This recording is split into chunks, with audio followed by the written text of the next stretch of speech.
പടച്ചവരെ, ഈ സമുദായത്തിലെ പെൺകുട്ടികൾക്ക് എന്ത് സംഭവിച്ചു പോയെന്നറിയില്ലല്ലോ, നാണമില്ലല്ലോ.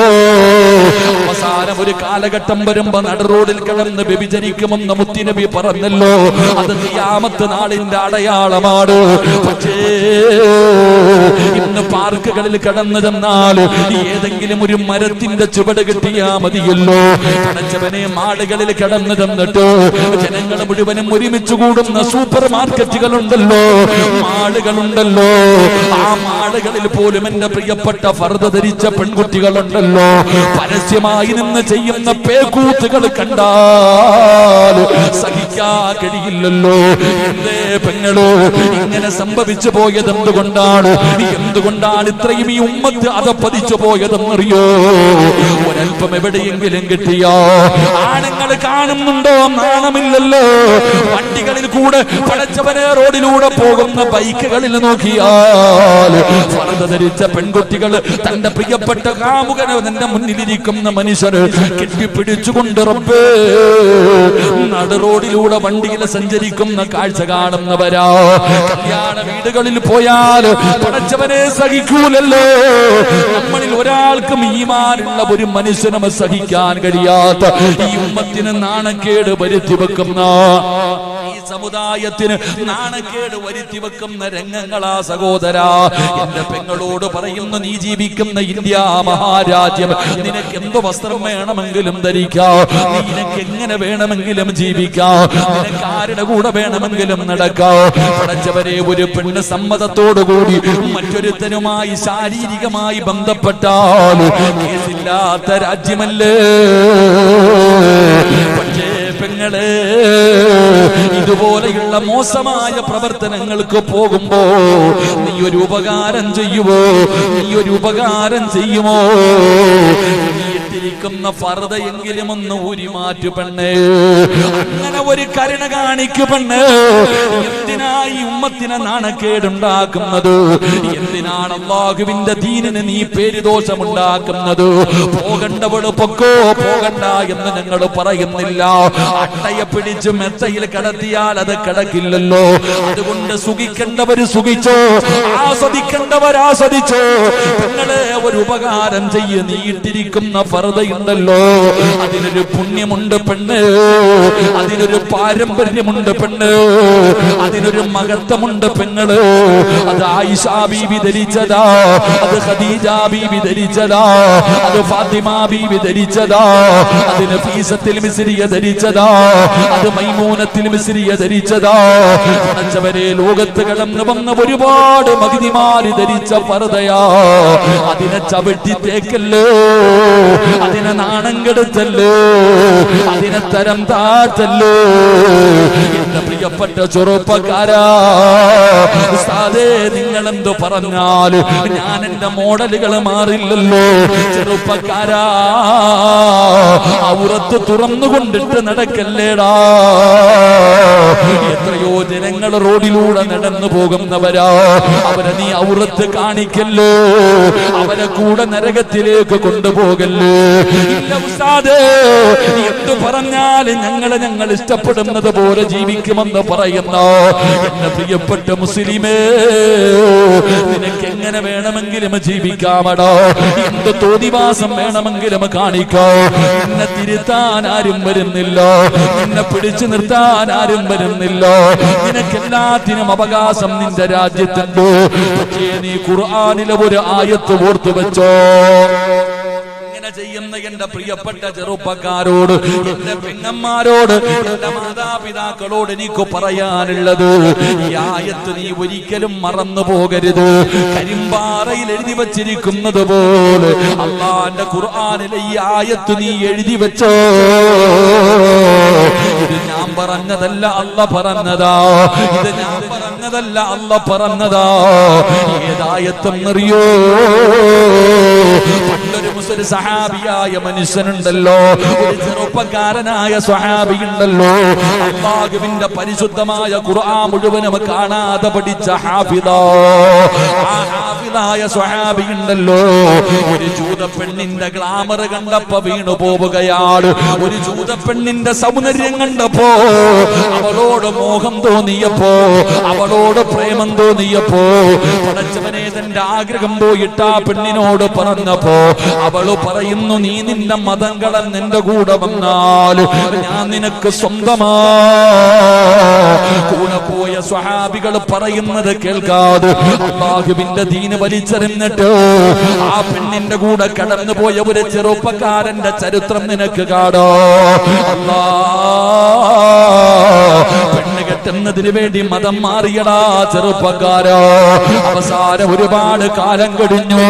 ഒരിക്കൽ ആ നാട്ടിലൂടെ നടന്നു പോകുമ്പോ മതം മാറിയ സ്വഹാബിയെ കാണുമ്പോ അവിടുന്ന് ചോദിച്ചു, എങ്ങനെയുണ്ട് നിന്റെ ജീവിതം? വിശേഷങ്ങളൊക്കെ തിരക്കുകയാണ്. വിശേഷങ്ങളൊക്കെ തിരക്കുകയാണ്.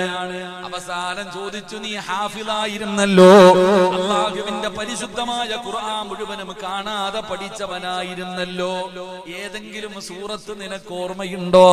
അല്ലാഹുവിന്റെ ഖുർആനിലെ എന്തെങ്കിലും നിനക്ക് ഓർമ്മയുണ്ടോ? ആ മനുഷ്യൻ പറഞ്ഞു, എനിക്ക് അല്ലാഹുവിന്റെ ഖുർആനിലെ ഒരേ ഒരായത്ത് ഓർമ്മയുണ്ട്, എല്ലാം മറന്നുപോയി, എല്ലാ ആയത്തുകളും ഞാൻ മറന്നുപോയി. എനിക്ക് അല്ലാഹുവിന്റെ ഖുർആനിലെ ഒരേ ഒരായത്ത് മാത്രമേ ഓർമ്മയുള്ളൂ. ഏതായത്തെന്നറിയോ? മറക്കല്ലേടാ ചെറുപ്പക്കാരാ, കറങ്ങി നടക്കുന്ന പെങ്ങള്, അടിച്ചു പൊളിക്കുന്ന പെങ്ങള്, ജീവിതം ഒന്നേ ഉള്ളൂ, അത് ആസ്വദിക്കാനാണെന്ന് പറയുന്ന പെങ്ങള്, അല്ലാഹുവിന്റെ പരിശുദ്ധമായ ഖുർആനിലെ ഈ ആയത്ത് നീ മറക്കല്ലേ. വത്തഖൂ യൗമന തുർജഊന ഫീഹി ഇലല്ലാഹ്.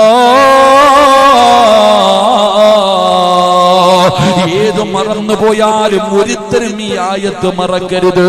ഇത് അല്ലാഹുവിന്റെ താഖീദാ, ഇത് അല്ലാഹുവിന്റെ ഭീഷണിയാ, ഇത് അല്ലാഹു നിന്നോട് ഓർമ്മപ്പെടുത്തുകയാ. വത്തഖൂ യൗമന തുർജഊന ഫീഹി ഇലല്ലാഹ്. എവിടെ പോയാലും, ഈ ദുനിയാവിന്റെ ഏത് മൂലയിൽ പോയാലും എന്റെ മുന്നിൽ നീ വരുമടാ സഹോദരാ. അല്ലാഹു പറയുകയാണ്, നീ എവിടെ പോയാലും എന്റെ മുന്നിൽ ഒരു ദിവസം വരേണ്ടവനാ. ഈ ഓർമ്മയാണ് ഓരോ മനുഷ്യനും വേണ്ടത്. എന്തൊക്കെ ചെയ്തു കൂട്ടിയാലും, ആരൊക്കെ നിന്റെ കൂടെ വന്നാലും, എത്ര പണക്കാരാകട്ടെ അധികാരികളാകട്ടെ, എന്തൊക്കെ നേട്ടങ്ങൾ നിനക്കുണ്ടെങ്കിലും അവസാനം നീ അല്ലാഹുവിന്റെ മുന്നിലേക്ക് തന്നെ തിരിച്ചു പോകേണ്ടവനാ. ഈ ഓർമ്മ വേണം സഹോദരാ. അതുകൊണ്ട് മഹാനായ സയ്യിദുനാ ഉസ്മാൻ ഇബ്നു അഫ്ഫാൻ റളിയല്ലാഹു തആല അൻഹുവിന്റെ ജീവിതത്തിൽ നിന്ന് നമുക്ക് പഠിക്കാൻ കഴിയുന്ന ഒന്നാമത്തെ ഗുണപാഠം എന്തെന്നറിയോ? വല്ലാത്ത ലജ്ജയുള്ള സ്വഹാബിയാ, വല്ലാത്ത ലജ്ജയായിരുന്നു. ആ ലജ്ജയുടെ 4-1 ഭാഗമെങ്കിലും നമ്മുടെ ജീവിതത്തിലേക്ക് കൊണ്ടുവരാ. അല്ലാഹു നമുക്ക് ഭാഗ്യം നൽകി അനുഗ്രഹിക്കുമാറാകട്ടെ. രണ്ടാമത്തെ ഗുണമെന്തെന്നറിയോ?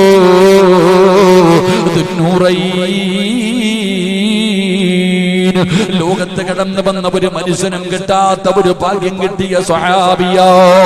ലോകത്ത് കടന്നു വന്ന പ്രവാചകന്മാർ, ആ പ്രവാചകന്മാരിൽ ഏതെങ്കിലും പ്രിയപ്പെട്ടവരെ, ഒരു പ്രവാചകന്റെ 2 പെൺമക്കളെ വിവാഹം കഴിക്കാൻ ഭാഗ്യം കിട്ടിയ സ്വഹാബിയാ. ഒരു പ്രവാചകന്റെയും 2 പെൺമക്കള് ഒരാളും വിവാഹം കഴിച്ചിട്ടില്ല. പക്ഷേ ഉസ്മാൻ റളിയല്ലാഹു തആല അൻഹുവിന് അല്ലാഹു കൊടുത്ത ഏറ്റവും വലിയ ഭാഗ്യമെന്തെന്നറിയോ? അല്ലാഹുവിന്റെ പ്രവാചകന്റെ 2 പെൺമക്കളെ വിവാഹം കഴിക്കാൻ, 2 പെൺകുട്ടികളെ വിവാഹം കഴിക്കാൻ ഭാഗ്യം കിട്ടിയ സ്വഹാബിയ മഹാനായ സയ്യിദുനാ ഉസ്മാൻ ഇബ്നു അഫ്ഫാൻ റളിയല്ലാഹു തആല അൻഹു.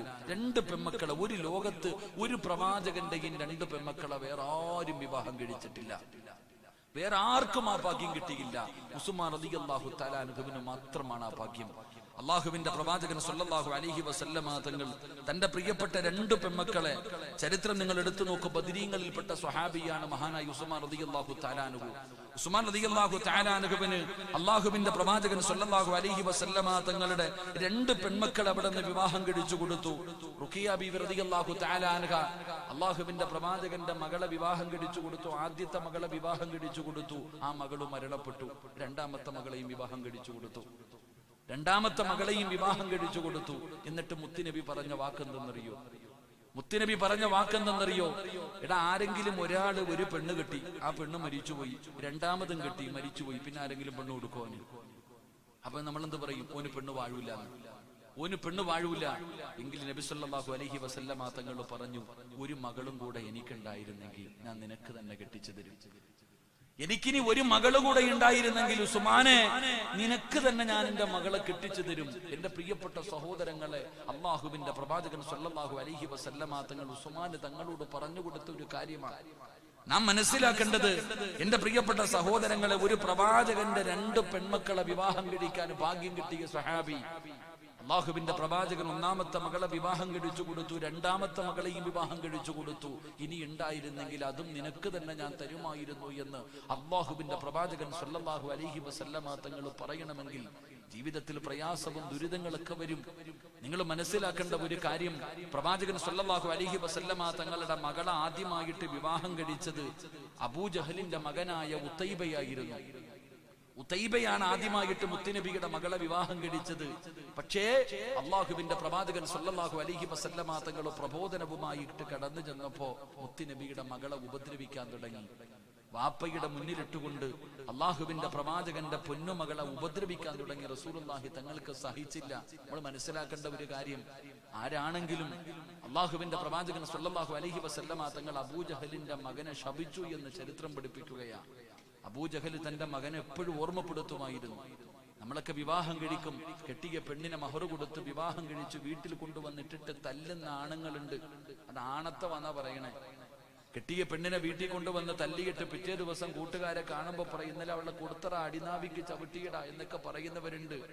നമ്മൾ മനസ്സിലാക്കേണ്ട ഒരു കാര്യം, എന്റെ പ്രിയപ്പെട്ട സഹോദരങ്ങളെ, ഏറ്റവും കുറഞ്ഞത് നിക്കാഹ് കഴിക്കുമ്പോൾ പറയുന്ന സീഗയുടെ അർത്ഥമെങ്കിലും ഒന്ന് പഠിച്ചു വെക്കണം. അള്ളാഹു ഭാഗ്യം തരുമാറാകട്ടെ. എന്തെന്നറിയോ? പള്ളിയിലെ ഖതീബ് ഉസ്താദ് പെണ്ണിന്റെ വാപ്പയും കൂടെ കൈ പിടിച്ചിട്ട് പറയും,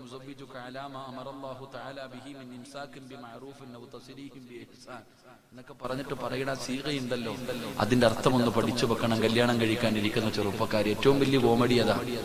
കല്യാണത്തിന് പോകുമ്പോ നിക്കാഹിന്റെ സമയത്തൊക്കെ ഉസ്താദന്മാർക്ക് ചിരി വരുന്നത്, ചില ചെറുപ്പക്കാരുടെ അങ്ങോട്ട് പറഞ്ഞു കൊടുക്കുമ്പോ ഇത് പറയാൻ തന്നെ ആ സാധുവിന് അറിയത്തില്ല. അതാ ഏറ്റവും വലിയ വിറ്റ്. ഉസ്താദന്മാര് എന്നൊക്കെ പറഞ്ഞു കൊടുക്കുമ്പോ ഇങ്ങനെ ഇരുന്നിട്ട് എന്താണെന്നറിയില്ല കടന്ന് കഷ്ടപ്പെടുന്നത് കാണാം. ഏറ്റവും കുറഞ്ഞത് കല്യാണത്തിന്റെ തലേ ദിവസം ഉസ്താദന്മാരോട് വല്ലതും പോയി ചോദിക്കണത് എങ്ങനാന്നൊന്ന് പഠിക്കണം കേട്ടോ. എന്താ അതിന്റെ അർത്ഥമെന്നറിയോ? എടാ, നിന്റെ കയ്യിലേക്ക് നിന്റെ പ്രിയപ്പെട്ട ഭാര്യയെ, നിന്റെ ഭാര്യയുടെ ഉപ്പ തന്റെ പൊന്നുമകളെ നിന്റെ കയ്യിലേക്ക് വെച്ച് തരുമ്പോ പറയുന്നത്, മോനെ 10-18 വർഷക്കാലം ഞാൻ പൊന്നുപോലെ നോക്കി എന്റെ മകളെ, നീ തരുന്ന മഹർ, നീ തരുന്ന ആ ഒരു നക്കാഭിച്ചുണ്ടല്ലോ, ഞാൻ എന്റെ മകളെ നിന്റെ കയ്യിലേക്ക് വെച്ച് തരികയാ. എന്റെ മകൾ എല്ലാം തികഞ്ഞവളൊന്നുമല്ല, മലക്കൊന്നും അല്ലല്ലോ, എല്ലാം തികഞ്ഞവളല്ല എന്റെ മകള്. അവള് പാവവാ, അവള് സാധുവാ. എന്തെങ്കിലും തെറ്റ് ചെയ്താൽ എന്റെ പൊന്നുമോൻ ക്ഷമിക്കണേ, എന്റെ മോൻ ക്ഷമിക്കണേ, എന്റെ മകൾക്ക് നീ തിരുത്തി കൊടുക്കണം. എന്റെ പൊന്നുമോൾ എന്തെങ്കിലും ന്യൂനതകൾ സംഭവിച്ചു പോയാ നീ ക്ഷമിക്ക്, നീ തിരുത്തി കൊടുക്ക്.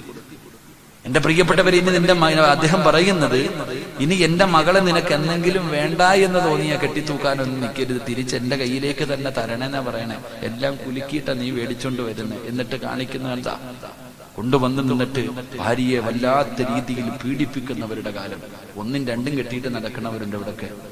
1-2 പെണ്ണ് കെട്ടിയിട്ട് ഒരെണ്ണത്തിന് വാടക വീടും ഒരെണ്ണത്തിന് സ്വന്തം വീടും. ഒന്ന് ആലോചിച്ച് നോക്ക് സഹോദര, നിന്നെ അല്ല വെറുതെ വിടുവാരിച്ചേക്ക്.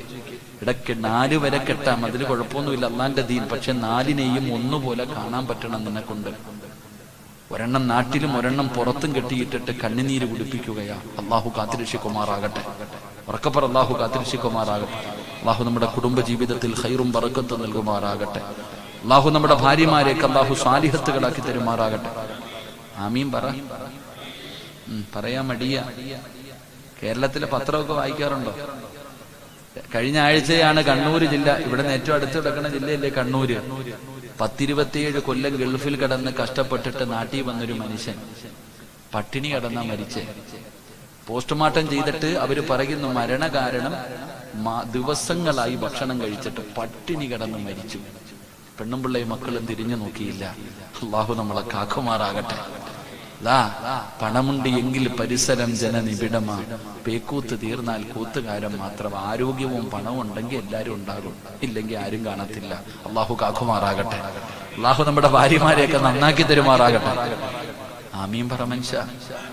എടാ, വീട്ടിൽ കയറി ചെല്ലുമ്പോ ചിരിക്കുന്ന മുഖത്തോടെ ഒരു നല്ല വാക്ക് പറയുന്ന ഭാര്യ ഉണ്ടെങ്കിൽ ലോകത്തിലെ ഏറ്റവും വലിയ ഭാഗ്യവാൻ നീയാ. അതില്ലെങ്കിൽ പോയി. അള്ളാഹു കാത്തുരക്ഷിക്കുമാറാകട്ടെ. അള്ളാഹു സ്വർഗത്തിൽ നമ്മുടെ ഭാര്യമാരെ നമുക്ക് തന്നെ ഭാര്യമാരാക്കി തരുമാറാകട്ടെ. ആഗ്രഹമുണ്ടാ? കൈപൊക്കിക്ക്. ഇവിടത്തെ പെണ്ണും പിള്ളയെ സ്വർഗത്തിലും വേണമെന്ന് ആഗ്രഹമുള്ള സ്റ്റേജിൽ ഇരിക്കുന്നവരൊക്കെ പൊക്കിക്കോ. ലൈവാ ഉള്ള കാര്യം ഞാൻ പറഞ്ഞേക്കാം. എല്ലാരും ലൈവ് കണ്ടുകൊണ്ടിരിക്കുക. പെണ്ണുമ്പിള്ളമാര് ചെല്ലുമ്പോ ചോദിക്കുക എല്ലാരും പൊക്കി നിൽക്കുന്നത് പൊക്കാൻ. അതെങ്ങനെ പലരും പൊക്കാതെ പേടി എന്തെന്നറിയോ? ഉസ്താദെ, ഇവളെ ഇവിടെ തന്നെ സഹിക്കാൻ പറ്റുന്നില്ല, ഇനി ഇവള് സ്വർഗത്തിലുണ്ടെങ്കിൽ ഞാൻ അങ്ങോട്ട് പോണില്ല. അവർക്ക് പരിചയമുള്ള ഒരു പൈസക്കാരൻ ഹജ്ജിന് പോകുമ്പോ ഭാര്യയെ കൊണ്ടുപോകുന്നില്ല. ഹജ്ജിന് പോകുന്ന സമയത്ത് ഭാര്യയെ കൊണ്ടുപോകുന്നില്ല. അപ്പൊ നമ്മൾ ചോദിച്ചു, എന്താ പെങ്ങള് പോകാത്ത?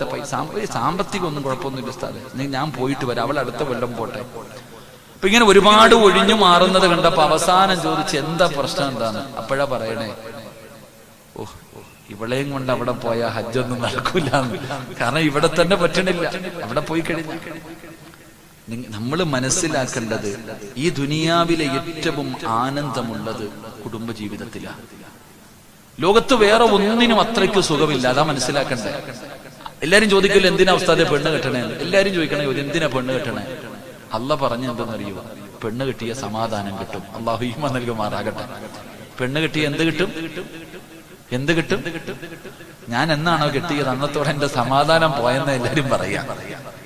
എന്നാണോ ഉസ്താദെ ഞാൻ വിവാഹം കഴിച്ചത് അന്നത്തോടുകൂടി എന്റെ സന്തോഷവും സമാധാനവും പോയി കിട്ടി എന്ന് നമ്മൾ പറയുന്നു. എന്തായാലും ഖുർആൻ പറഞ്ഞത് കള്ളമാവൂല.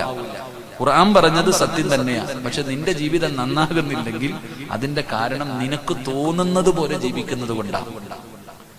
ഞാൻ പറഞ്ഞത് വെറുതെ അല്ല. ആദം നബി അലൈഹിസ്സലാം സ്വർഗത്തിൽ കൂടെ നടന്നു പോവാ. എല്ലാവരുടെ ആഗ്രഹം സ്വർഗത്തിൽ പോകണമെന്നല്ലേ? എന്റെയും നിങ്ങളുടെയും ആഗ്രഹം സ്വർഗത്തിൽ പോകണമെന്നല്ലേ? ആ സ്വർഗത്തിലൂടെ ആദം നബി ഇങ്ങനെ നടന്നു പോകുമ്പോ അള്ളാഹ് ചോദിച്ചു, എന്തേ ആദവേ നിനക്കൊരു സന്തോഷം ഇല്ലാത്ത? എന്ത് നിനക്ക് സ്വർഗത്തിൽ കൂടെ നടന്നിട്ടൊരു സന്തോഷമില്ല? ആദം നബി പറഞ്ഞു, അള്ളാഹ് ഒറ്റയ്ക്ക് നടന്നിട്ടൊരു സുഖമില്ല. അള്ളാഹ് പടച്ചവനെ ഒറ്റയ്ക്ക് നടന്നിട്ടൊരു സുഖമില്ല. അള്ളാഹ് സ്വർഗത്തിൽ കൂടെ നടന്നിട്ട് ഈ ചങ്ങാതി പറയാ, എനിക്ക് ഒറ്റയ്ക്ക് നടന്നിട്ട് സുഖമില്ലെന്ന്. അപ്പൊ അള്ളാഹു ഹവ്വാ റളിയല്ലാഹു തആല അൻഹുവിനെ കൊടുത്തപ്പോ പറഞ്ഞു, ഇപ്പൊ നല്ല ജോറായി, അള്ളാഹ് കുഴപ്പമില്ല, ഇഷ്ടം. ഇതാ കുടുംബജീവിതം. ഇതാണ് പെണ്ണ്. ഒരു പെണ്ണ് ജീവിതത്തിലേക്ക് കടന്നു വന്നാൽ ജീവിതം സുഖകരമാണ്, സന്തോഷമാണ്. അള്ളാഹു നമുക്ക് ഈമാൻ നൽകുമാറാകട്ടെ. പിന്നെ നിന്റെ ജീവിതത്തിൽ സന്തോഷമില്ലെങ്കിൽ വല്ലപ്പോഴും കുടുംബജീവിതം കേട്ടാൽ മതി. എന്തുകൊണ്ടാണ് നമ്മുടെ ജീവിതത്തിൽ സന്തോഷമില്ലാത്തത് എന്ന് പഠിക്കണം. ഞാൻ പറഞ്ഞു വന്നത്, മഹാനായ ആദരവായ പ്രവാചകൻ നബി മുഹമ്മദ് മുസ്തഫ സല്ലല്ലാഹു അലൈഹി വസല്ലമ തങ്ങൾ 2 പെൺമക്കളെയും മഹാനായ ഉസ്മാൻ റളിയല്ലാഹു തആല അൻഹുവിനെ കെട്ടിച്ചു കൊടുത്തു. എന്നിട്ട് പറഞ്ഞു, ഇനി ഒന്നുകൂടെ ഉണ്ടെങ്കിൽ, ഒരെണ്ണം മരിച്ചു, അത് അല്ലാഹുവിന്റെ തീരുമാനം, രണ്ടാമത്തെ ഇനിയുണ്ടെങ്കിൽ ഞാൻ തരും. ജീവിതത്തിൽ അത് അള്ളാഹുവിന്റെ പരീക്ഷണങ്ങൾ. അള്ളാഹു നമുക്ക് ഈമാൻ നൽകുമാറാകട്ടെ. എന്റെ പ്രിയപ്പെട്ട സഹോദരങ്ങളെ, മഹാനായ ഉസ്മാൻ റളിയല്ലാഹു തആല അൻഹുവിന്റെ ജീവിതത്തിൽ അള്ളാഹുവിന്റെ പ്രവാചകൻ സല്ലല്ലാഹു അലൈഹി വസല്ലമ തങ്ങൾ പറയുകയാ, ഉസ്മാൻ റളിയല്ലാഹു തആല അൻഹുവിന്റെ ജീവിതത്തിൽ ഉണ്ടായിരുന്ന രണ്ടാമത്തെ ഗുണമെന്തെന്നറിയുമോ? രണ്ടാമത്തെ പ്രത്യേകത എന്തെന്നറിയുമോ?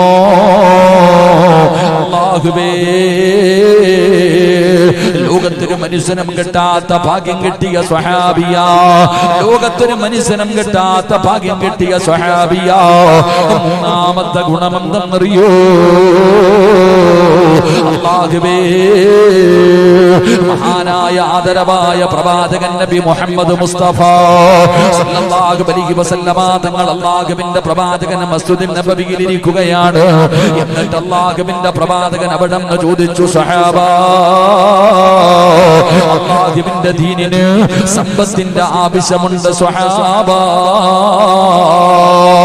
അല്പം സമ്പത്തിന്റെ ആവശ്യമുണ്ട് സ്വഹാബ.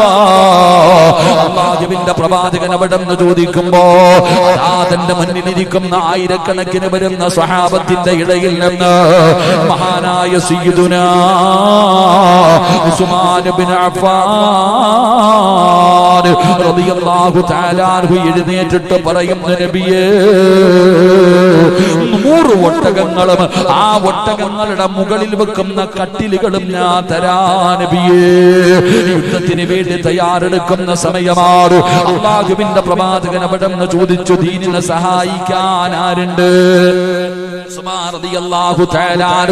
എഴുന്നേറ്റ് നിന്നിട്ട് പറയുകയാ, 100 ഒട്ടകങ്ങളും ആ ഒട്ടകങ്ങളെ ചുമക്കാറുള്ളതും ഞാൻ തരാ നബിയേ.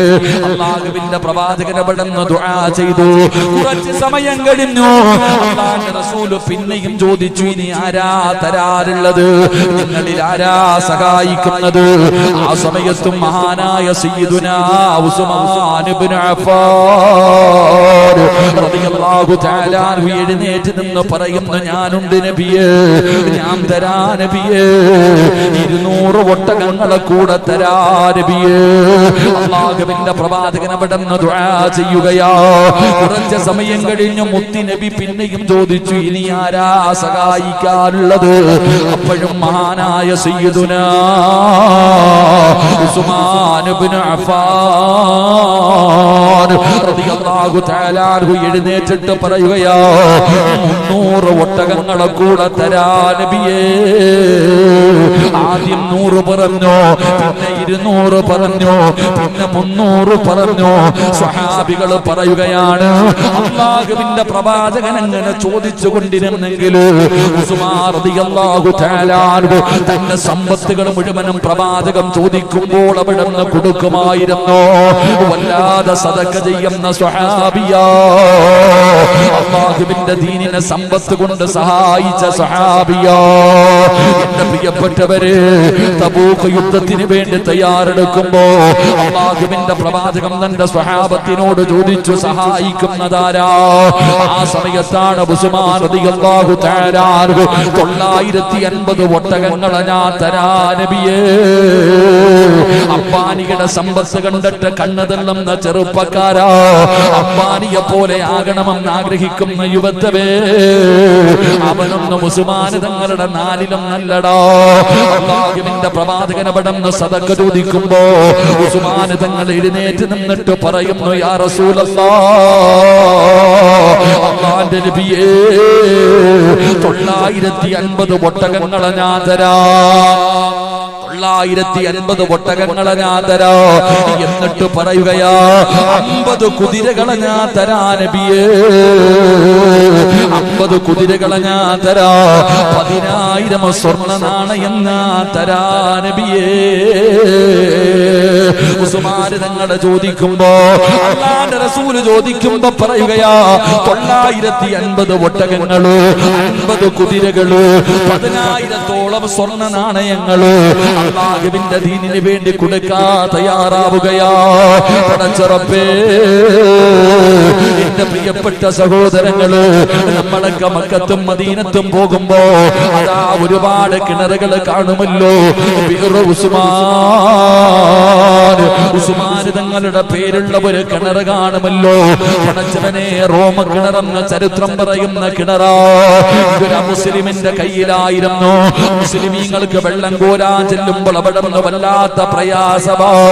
വെള്ളം കൊടുക്കാതെ വന്നപ്പോ അല്ലാഹുവിന്റെ റസൂൽ അവിടെ നിന്ന് ചോദിക്കുകയാ, ആരാണ് പടച്ചവര് ഈ കിണർ വാങ്ങിക്കൊടുക്കുന്നതാരാ? മഹാനായ സയ്യിദുനാ ഉസ്മാൻ ഇബ്നു അഫ്ഫാൻ റളിയല്ലാഹു തആല അൻഹു ആ ജൂതനായ മനുഷ്യന്റെ ചാരത്ത് ചെന്നിട്ട് ചോദിക്കുകയാണ്, കിണർ വിൽക്കുന്നോ? എന്ത് ചോദിച്ചാൽ എന്തരാ, എന്ത് ചോദിച്ചാൽ എന്തരാ? 35,000 വരുന്ന വെള്ളി നാണയങ്ങൾ എണ്ണിക്കൊടുത്തിട്ട് ആ കിണർ വാങ്ങിച്ചതെന്ന് ചരിത്രം പറയുമ്പോ അല്ലാഹുവിന്റെ ദീനിന് വേണ്ടി കൊടുക്കാൻ ഉസ്മാൻ തങ്ങൾക്കൊരു മടിയുമില്ലായിരുന്നു. പണച്ചിറപ്പ് തന്ന സമ്പത്ത് അല്ലാഹുവിന്റെ ദീനിന് വേണ്ടി കൊടുക്കുമായിരുന്നു, പാവപ്പെട്ടവർക്ക് വേണ്ടി കൊടുക്കുമായിരുന്നു. എന്തിനാ? അല്ലാഹുവിന്റെ പരിശുദ്ധമായ കഅബാലയമുണ്ടല്ലോ, ആ കഅബാലയം പുനർനിർമ്മിക്കുന്ന സമയത്ത് അല്പം സ്ഥലം വാങ്ങാൻ റസൂലുള്ളാഹി തങ്ങൾ ആഗ്രഹിച്ചിട്ട് അവിടെന്ന് ചോദിക്കുമ്പോ ഉസ്മാൻ റളിയല്ലാഹു തആല അൻഹു റബ്ബേ ചോദിച്ച പണം കൊടുത്തിട്ട് സ്ഥലം വാങ്ങിക്കൊടുത്തതെന്ന് ചരിത്രം പറയുമ്പോ അല്ലാഹു തന്ന സമ്പത്ത് ദീനിന് കൊടുക്കാൻ മടിയില്ലാത്ത സ്വഹാബിയാ. എല്ലാ വെള്ളിയാഴ്ച ദിവസവും അടിമകളെ മോചിപ്പിക്കുമായിരുന്നു. എല്ലാ വെള്ളിയാഴ്ച ദിവസങ്ങളിലും അവിടുന്ന് അടിമകളെ മോചിപ്പിക്കുമായിരുന്നു. ഉസ്മാൻ തങ്ങൾക്ക് കൊടുക്കാമല്ലാത്ത മനസ്സാ. പക്ഷേ നമ്മളുണ്ടല്ലോ, അല്ലാഹുവിന്റെ പള്ളിക്ക് ചോദിച്ചാലും പാവങ്ങൾക്ക് ചോദിച്ചാലും യതീമീങ്ങൾക്ക് ചോദിച്ചാലും മദ്രസകൾക്ക് വേണ്ടി ചോദിച്ചാലും പടച്ചവരെ എത്ര പേർ എന്തെല്ലാം നല്ല കാര്യങ്ങൾ പറഞ്ഞിട്ട് ചോദിച്ചാലും നമ്മളിൽ പലർക്കും കൊടുക്കാൻ മടിയാ. സമ്പത്ത് കൂട്ടിവെക്കുകയാ. പടച്ചറപ്പേ എന്തിനാ സഹോദരാ? ആരുടെ മണ്ണിലേക്ക് കടന്നു പോകുന്ന നീയൊന്നും കൊണ്ടുപോകാറില്ലല്ലോ. ലക്ഷങ്ങളും കോടികളും ചെലവഴിച്ച് കൊട്ടാരങ്ങൾ പണിയുന്നവരുണ്ടല്ലോ. യതീമായ മക്കൾക്ക് വേണ്ടി വന്ന് ചോദിക്കുമ്പോ, അല്ലാഹുവിന്റെ പള്ളിക്ക് വേണ്ടി ചോദിക്കുമ്പോ, മദ്രസകൾക്ക് വേണ്ടി ചോദിക്കുമ്പോ കയ്യിൽ സമ്പത്ത് വെച്ചിട്ട് ഇല്ല എന്ന് ഉളുപ്പില്ലാതെ പറയുന്ന മുസ്ലിമേ, എങ്ങനെയാ നിന്റെ മനസ്സിങ്ങനെയായി പോയത്? യതീമായ പാവപ്പെട്ട വാപ്പയില്ലാത്ത പെൺമക്കളുടെ വിവാഹത്തിന് വേണ്ടി നിന്റെ മുന്നിൽ വന്ന് കൈനീട്ടുമ്പോ പടച്ചവനെ ആട്ടിയിറക്കാൻ എങ്ങനെയാ തോന്നുന്നത്? കൊട്ടാരം പോലെ പണിത വീടിന്റെ ഉള്ളറയിൽ കിടന്ന് സുഖിച്ച് കിടക്കുമ്പോ അല്ലാഹുവിന്റെ പള്ളി പണിയാനാ, സ്ഥലം വാങ്ങാനാ എന്ന് പറഞ്ഞുകൊണ്ട് വന്ന് ചോദിക്കുമ്പോ ഇല്ലെന്ന് പറയാ തോന്നുന്നവന് എങ്ങനെയാ നിനക്ക് സ്വർഗം കിട്ടുന്നത്? ചോദിക്കുന്നതിനനുസരിച്ച് വാരി വാരി കൊടുക്കും. നമ്മളോ? ഉസ്മാൻ റളിയല്ലാഹു തആല അൻഹു നബി ചോദിച്ചപ്പോ ആദ്യം എഴുന്നേറ്റ് പറഞ്ഞു 100 തരാം, രണ്ടാമത് ചോദിച്ചപ്പോ പറഞ്ഞു 200 തരാം, പിന്നെ ചോദിച്ചപ്പോ പറഞ്ഞു 300 തരാം. നമ്മളോ? ആദ്യം പോയപ്പോ 5000 രൂപ തന്നു, പിന്നെ ചോദിച്ചാ പറയും നേരത്തെ തന്നില്ലേ എന്ന്. അതാ നമുക്ക് കൊടുക്കാൻ വല്ലാത്ത മടിയാ. എന്റെ പ്രിയപ്പെട്ട സഹോദരങ്ങളെ, കൊടുത്തെന്ന് പറഞ്ഞ് ഒരിക്കലും കുറയൂല. ആദ്യം നീ മനസ്സിലാക്കേണ്ടതാ, കൊടുത്തെന്ന് പറഞ്ഞിട്ട് ഒരു മനുഷ്യന്റെയും സമ്പത്ത് കുറഞ്ഞു പോകില്ല. അങ്ങനെ കുറഞ്ഞു പോകുമായിരുന്നെങ്കിൽ സംസം വെള്ളം കുറയണമായിരുന്നു. നമ്മൾ മനസ്സിലാക്കേണ്ടത്, എല്ലാവരും എത്രയോ കൊല്ലം കൊണ്ട് ഇസ്മായിൽ നബി അലൈഹിസ്സലാം കാലിട്ടടിച്ചപ്പോഴാ സംസം വെള്ളം ഉണ്ടായ. ആ കാലം മുതൽ ഇന്ന് വരെ എത്രയോ പേര് കുടിക്കുന്നു, കുളിക്കുന്നു, കൊണ്ടുപോകുന്നു. എന്തുകൊണ്ട് തീരുന്നില്ല? കോരുന്നതിനനുസരിച്ച് കൂടുകയാ ചെയ്യുക. കൊടുക്കുന്നതിനനുസരിച്ച് അള്ളാഹു വർധനവാ കൊടുക്കുക, ഒരിക്കലും കുറയൂല. ഇന്നുവരെ ഒരാളും ദാനധർമ്മം ചെയ്തിട്ട് യതീംഖാനയിലായിട്ടില്ല. എന്റെ പ്രിയപ്പെട്ട സഹോദരങ്ങളെ, കൊടുക്ക്. അതുകൊണ്ടാ പറഞ്ഞത്, 1 രൂപ സദക്ക കൊടുക്കാൻ തീരുമാനിക്കുമ്പോൾ 70 ശൈത്താൻ കയ്യിൽ പിടിച്ചിട്ട് പറയും കൊടുക്കരുത്. 70 ശൈത്താന്മാരെ പരാജയപ്പെടുത്തിയാലേ 1 രൂപ സദക്ക കൊടുക്കാൻ കഴിയൂ. അള്ളാഹു നമുക്ക് ഈമാൻ നൽകുമാറാകട്ടെ. അള്ളാഹു തന്ന സമ്പത്ത് അള്ളാന്റെ ദീനിന് വേണ്ടി കൊടുക്ക്. അള്ളാന്റെ ദീനിന് വേണ്ടി കൊടുക്ക്. അല്ലെങ്കിൽ സദക്ക കൊടുക്കുന്ന ആൾക്കാരോട് നിങ്ങൾ ചോദിക്ക്. കൊടുക്കുന്നതിനനുസരിച്ച് അള്ളാഹ് ഇങ്ങനെ കൊടുത്തുകൊണ്ടേയിരിക്കും. അള്ളാഹു ഇങ്ങനെ വർദ്ധിപ്പിച്ചുകൊണ്ടേയിരിക്കും. അള്ളാഹു നമുക്ക് ഈമാൻ നൽകുമാറാകട്ടെ. എന്റെ പ്രിയപ്പെട്ട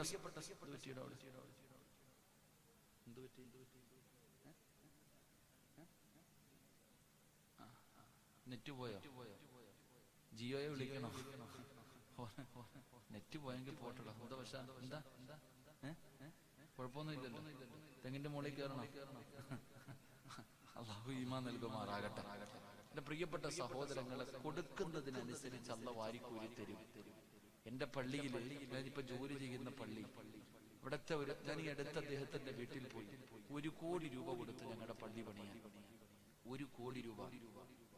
പാപ്പ മരണപ്പെട്ടു പോയി, മകനാ കൊടുത്തത്. ഞാൻ 2-3 ആഴ്ചകൾക്ക് മുമ്പ് ആ സഹോദരൻ ഗൾഫിൽ നിന്ന് വന്നപ്പോ കാണാൻ പോയി. പള്ളിയുടെ അവസ്ഥകളൊക്കെ പറഞ്ഞപ്പോ പറഞ്ഞു, ഉസ്താദെ എന്റെ കയ്യിൽ ആകെ ഒരു 5 ലക്ഷം രൂപ ഉണ്ടായിരുന്നു. പാവങ്ങൾ ചോദിച്ചപ്പോ ഞാൻ അതിന്റെ പകുതി കൊടുത്തു. അല്ല എനിക്ക് ഇരട്ടി തന്നു. ഞാൻ പിന്നെയും കൊടുത്തു. പിന്നെ അല്ല കൂട്ടി തന്നു. പിന്നെയും കൊടുത്തു. പിന്നെ അല്ല കൂട്ടി തന്നു. ഞാൻ പോയിരുന്നപ്പോ 1 കോടി രൂപ അള്ളാന്റെ പള്ളിക്ക് വേണ്ടി തന്ന മനുഷ്യൻ പറയാ, എത്ര വേണം ഉസ്താദ്? 25 കൂടെ വേണം. ഇതാ അദ്ദേഹം എനിക്ക് പറഞ്ഞൊരു ചെറുപ്പക്കാരൻ പറയാ, ഞാൻ കൊടുക്കുന്നതിനനുസരിച്ച് അല്ല എനിക്ക് കൂട്ടി കൂട്ടി തന്നുകൊണ്ടേയിരിക്കുകയാ. സഹോദര, സദക്ക എന്ന് പറഞ്ഞാൽ അതാ, കൊടുക്കുന്നതിനനുസരിച്ച് അള്ളാഹു വർദ്ധനവ് തരും. കൊടുക്കാതെ ഒരു ഉദാഹരണം ഞാൻ പറയാം. നിങ്ങളുടെ തലയുടെ മുകളിൽ ഒരു മലക്ക് നിൽക്കുന്നുണ്ട്. ഇപ്പൊ ഇവര് ബക്കറ്റുമായിട്ട് നിങ്ങളുടെ മുന്നിൽ വരും. നിങ്ങൾ ആരെങ്കിലും അള്ളാഹു തന്നതിൽ നിന്ന് ഒരല്പം എടുത്തിട്ട് ആ ബക്കറ്റിന്റെ അകത്തിട്ട തലയുടെ മുകളിൽ നിൽക്കുന്ന മലക്ക് ദുആ ചെയ്യും, അല്ലാഹ് നീ കൊടുത്തതിൽ പങ്ക് ഇവൻ കൊടുത്തു റബ്ബേ, നീ ബറക്കത്ത് ചെയ്യണേ അല്ലാഹ്. ഒരൊറ്റ ദുആ ഒരു മലക്ക് നിന്റെ തലയുടെ മുമ്പിൽ നിന്ന് ദുആ ചെയ്യും. നീ ബക്കറ്റുമായിട്ട് മുന്നിൽ വരുമ്പോ പൊട്ടം കളിച്ച അതങ്ങനാണല്ലോ ചിലര്, ഉറക്കം തൂങ്ങും, കാണാത്തവനെ പോലെ ഇരിക്കും. ഇല്ലെങ്കിൽ ബക്കറ്റ് കൊണ്ടുവരുന്നവന്റെ മുഖത്ത് നോക്കി ഒന്ന് ചിരിക്കും. കാരണം പുഞ്ചിരിയും സദക്കയാണല്ലോ. ആ സദക്ക ആരും തരണ്ട. പോക്കറ്റിന്റെ അകത്ത് പൈസ വെച്ചിട്ട് നീ അത് കൊടുക്കാതെ ഇരുന്നാൽ അള്ളാഹുവിന്റെ മലക്കുകൾ ദുആ ചെയ്യും, അല്ലാഹ് ഇവൻ പിടിച്ചു വെച്ചതുപോലെ നീയും പിടിച്ചു വെക്കണേ അല്ലാഹ്. പോയി നിന്റെ കാര്യം പോക്ക. അതുകൊണ്ട് അള്ളാഹുവിന്റെ പള്ളിക്ക് വേണ്ടിയാ, വേറെ ഒന്നിനും വേണ്ടിയില്ല.